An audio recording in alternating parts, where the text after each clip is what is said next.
Hello বন্ধুরা, কেমন আছো সবাই? আজকে সকালটা আমার শুরু হয়েছে পুরো বৃষ্টি দিয়ে, তাই ভিডিওটা শুরু করলাম বৃষ্টির ভিডিওটা দিয়ে।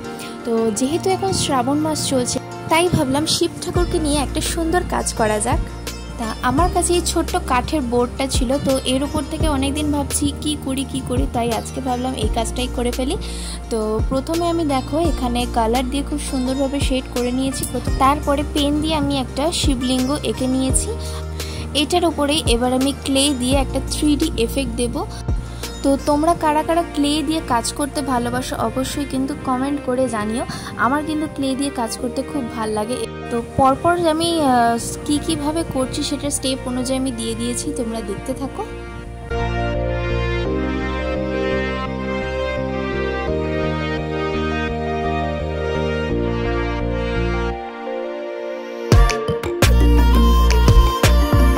তো মোটামুটি বলতে গেলে আমার অর্ধেক কাজ হয়ে গেছে, এখনও বাকি রয়েছে হাফ কাজ।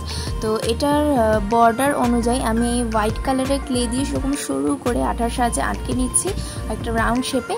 তারপরে আমি এই বাইরের অংশটাতে বানাবো হচ্ছে রুদ্রাক্ষ ক্লে দিয়ে।